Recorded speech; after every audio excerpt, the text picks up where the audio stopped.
Assalamualaikum warahmatullahi wabarakatuh. Hari ini cadangnya kita nak pergi tengok pokok-pokok ulaman yang tumbuh sendiri di sekitar kampung kita ni. Kami kampung Padang Luas Sedalam. Kemudian di sebelah kampung air terjun sepadan sebenarnya. Di luar kampung Padang Luas Luar, Padang Luas Hilir, di layout. Kemudian dekat Tok Has sana kita akan pergi mungkin sampai ke Lak Lok. Kita cari pokok-pokok ulaman yang tumbuh sendiri. Okey, insyaAllah. Ini ada salah satu pokok yang kita dah jumpa, iaitu pokok pena. Pokok pena. Cuba tengok. Ada yang memanggilnya sebagai mata ayam. Sebenarnya dia mata ayam jantan. Kalau mata ayam saja tu ada satu pokok lagi nanti kita akan tunjuk kalau insyaAllah kita akan cari. Yang ini juga pokok penau. Penai, mempenai. Begitulah orang panggil. Ni buah dia. Buah ni boleh dimakan . Rasa dia manis-manis begitulah, sikit-sikit. Kemudian dulu sebenarnya budak-budak buat peluru bedil buluh ataupun senapan buluh tu. Zaman-zaman sekarang tak main dah. Tahun 50-an, 60-an, 70-an, 80-an masih main lagi . Ni. Di sinilah benih dia. Biasanya burung nak akan makan, dia akan lepaskan merata-rata dan akan tersebar. Ni bunga dia. Pucuk tak berapa ada ni. Sebab itu dia ada sampai ke bawah . Kalau kita tengok anak dia. Ni anak dia. Tu. Ada anak dia jatuh dan dia tumbuh merata-rata . Dan pucuknya sedap. Pucuk mana contoh pucuknya? Tak ada sini yang ni yang muda. Ni agak muda sikit ni. Dia warna pink sikit lah. Kalau betul-betul. Dia rangup. Sedap, lemak-lemak . Ni panar dia panggil. Mempenai. Cuba tengok. Pokok dia boleh lah sampai dalam berapa meter? 7 meter kot. 7-8 meter gitulah. Cuba anak dia. Anak dia ni. Dan kalau kita nak tanam kita kepakkan biar dia agak sengit, kemudian dia akan tumbuh di pangkal ni. Ni. Contoh anak dia. Dia akan tumbuh di pangkal dia tu, tunas baru, kemudian dia berdahan lah, dia banyak. Kalau tidak pun nanti sebatangnya naik ke atas. Jadi tak berpucuk lah, susah. Baik, ini pena. Kemudian kita tengok ke depan sikit. Ada antara pokok yang paling banyak sekali tumbuh sebenarnya. Rasanya dia besut ni. Tumbuh liar . Ni. Ni sudah dicantas sebenarnya tu. Dia pokok tinggi dalam mungkin boleh sampai 20 meter. 15 meter. Ni. Ni. Tumbuh rata-rata . Anak dia banyak tu. Buah dia warna merah. Pun boleh dia makan. Burung biasa makan dan dia akan lepas rata-rata. Itu yang tersebar. Dan pucuk dia ni kita boleh buat ulam . Dia ada dua jenis. Satu pucuk ni, pucuk apa ni? Yang merun ni rasa ni. Dia agak kelak . Satu lagi yang putih ataupun kita panggil hijau lah. Hijau sebenarnya. Kita pergi ada yang panggil putih. Dia kata hak tu kurang kelak sikit. Bau dia wangi dan sangat bagus untuk peredaran darah . Semua ulam ni semua memang begitulah sebenarnya sifatnya. Bagus untuk awet muda ni. Paling baik untuk awet muda. Dan ramai yang terkeliru yang mengatakan bahawa menganggap ini adalah salam yang digunakan dalam masakan, dalam biryani, dalam kari dan sebagainya tu. Sebenarnya ini salam juga, tapi salam Jawa . Dia sebenarnya salam dia lebih tebal, lebih hijau, lebih liat dia punya daun dia. Lebih besar.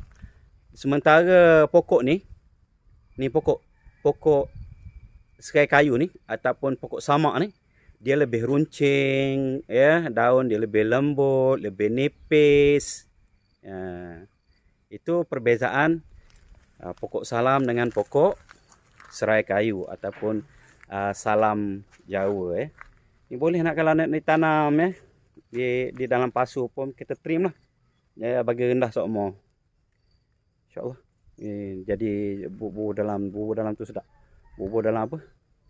Bubur dalam nasi kabu. Ya, buat ulam. Memang sedap. Pokok serai kayu.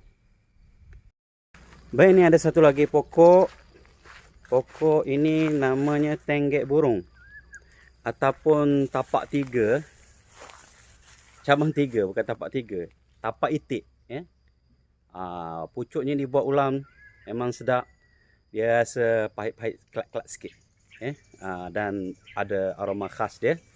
Dan bagus sebenarnya, antara ulam yang paling bagus untuk orang lelaki. Ini tenggek burung. Ini kalau belah Johor, belah Melaka memang terkenal lah. Sini orang tak cara sangat lah. Ini bagus. Juga tumbuh liar. Biasanya di tepi-tepi sawah, di tepi-tepi air dia ni duduk ni. Tanah-tanah lembap sikit. Tenggek burung. Kalau kayu apa ni, kalau yang tanam, ada dah tanam 3 pokok sebenarnya. Dia pokok dia akan jadi keras gini lah. Tapi dia lain sikit, dia cerah sikit daun dia. Nanti kalau yang tanam, ini tumbuh sendiri. Ini tenggek burung. Daun tu ada masalah sikit kot. Mungkin racun daripada sawah ke, ataupun ada penyakit apa, wallahu a'lam, dia jadi putih itu. Tapi benih pun banyak ni, siapa-siapa kalau carilah ada. Dimakan burung. Burung merupakan penyebar pokok-pokok ni. Okey. Ini satu lagi ulam. Apa ni? Petai belalang. Pucuk dia boleh makan pucuk dia. Ini yang sudah dicantas ni sebenarnya. Kalau dia tak cantas, dia akan tinggi ni. 15-20 meter pun sampai. Tu pangkal dia. Dia biasa duduk dekat dengan air kat tu, dengan tali air. Tengok ni. Di samping, bukan di samping ya. Buah dia memang boleh makan. Pucuk tu, bunga dia pun boleh makan tu, bunga dia. Dan putik dia boleh makan Putik ni buat ulam Dulu waktu mengaji, waktu belajar di Pakistan dulu kak, biasa makan ni. Ada di Pakistan. Buat ulam. Tu yang tua. Yang tua dia tu macam petai lah. Kita boleh buat sayur.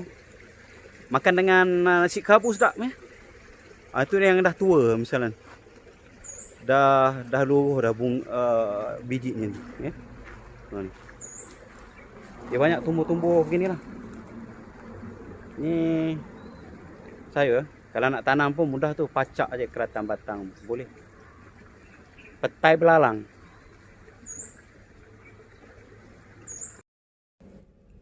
Di sini banyak pokok-pokok ni.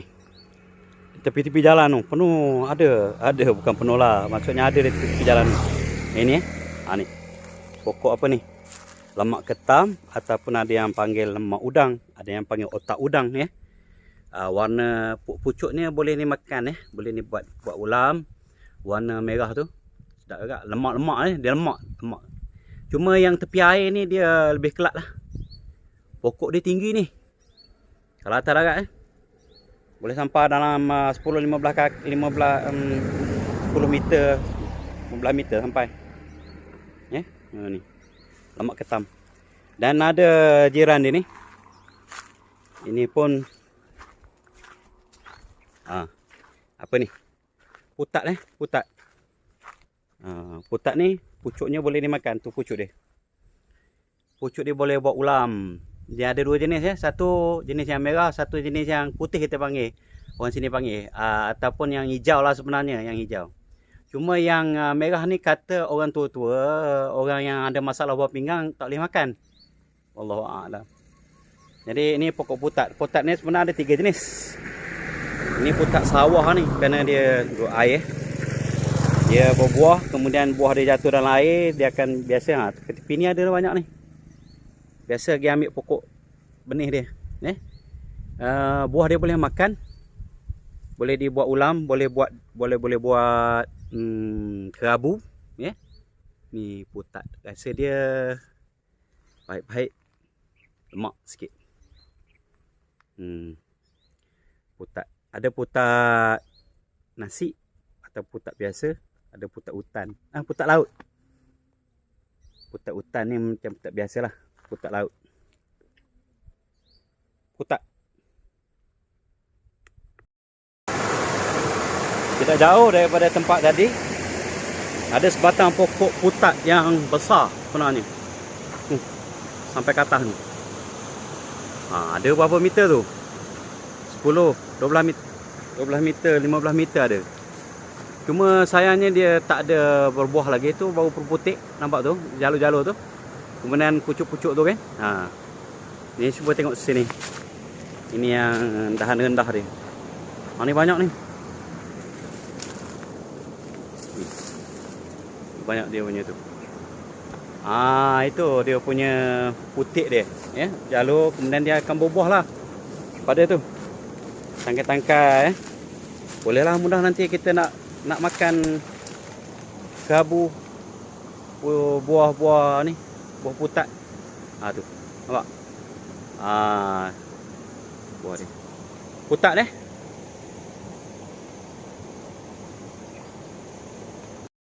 Baiklah, kita berada di padang luas lagi ni, dekat dengan layout. Ni nak tunjuk pokok jenerih dia panggil. Jenerih dia memang pokok besar ya, pokok balak ni, pokok dalam hutan. Buah dia pun besar-besar jatuh. Kalau tak silap, apa yang suka makan rusa ke kancil gitulah. Payah juga nak dapat benih dia. Ya, ada yang panggil tualang daing, ada tulang daing. Ni anak dia. Tumbuh ya. Ni dah besar ni, kalau tidak pun boleh congkel ni. Alih tanam kat rumah. Ni pun rasanya boleh lagi ni. Ni. Ni pucuk dia. Pucuk dia ni kita tengok masih lembut Lembut, masih boleh dimakan ni. Boleh buat ulam sedap lemak-lemak ni. Lepas itu sayur bening, sayur lemak pun sedap Ada anak-anak dia. Kita boleh, kalau yang kecil-kecil tu kita congkel, pindahkan.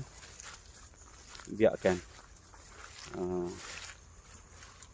Tu ada hak pucuk tu. Yang baru berpucuk tu, tengok. Tu. Yang ini asal pucuk dia merah dia ada dua jenis. Satu yang kita panggil putih tu hijau lah yang hijau ni lebih lemak lah. Yang merah ni lebih kelat sikit. Tu ada yang kecil tu, boleh congkel tu. Jenerih. Hebatnya Allah Subhanahu Wa Taala. Di mana-mana ada makanan dan ubatan herba sebenarnya. Kita berada di kampung Lakluk, tu masjid Ni dulu asalnya kebun getah. Dan memang banyaklah pokok tu, pokok mata ayam. Ini pun masih banyak lagi ni tinggalan dia. Cuba tengok ni. Pokok mata ayam ataupun mata itik Dia berbeza dengan satu lagi tu hari pena, ramai yang tertukar tu. Itu pun mata ayam juga orang panggil, tapi mata ayam jantan ni. Pucuk dia boleh makan sedap, buat ulam, kemudian buat bubur dalam nasi kerabu pun sedap. Rasa dia lemak, betul ada kelat-kelat sikit betul ada macam-macam masam sikit. Cuba tengok bunga dia. Bunga dia biji macam bunga penara. Daun dia lebih kurang, cuma daun dia bergigi sikit daun dia bergigi. Rasa pun lebih kurang. Tapi buah dia berbeza. Cuba tengok buah dia. Ni. Buah dia warna merah. Cukup matang ni. Kalau nak buat benih boleh tu. Mata ayam. Akarnya boleh buat ubat. Buat ubat sikit perut apa. Banyak ni dalam ni. Mata ayam. Kita berada di kampung Alus Lising. Rasanya yang terakhir dah ni rasanya. Iaitu Masjid Alus Lising Gunung dekat tu. Mana? Yang ni jumpa pokok jenerih, cuma yang dah dicantas ni tu. Tumbuh liar tapi telah dicantas, ditebas sebenarnya. Tu pangkal dia, tu pucuk dia. Ini yang pucuk hijau atau yang pucuk putih kita panggil ni. Tu ada lagi kat situ pokok ni, jenerih. Depan tu kita nak tengok tu ada apa ni, beko.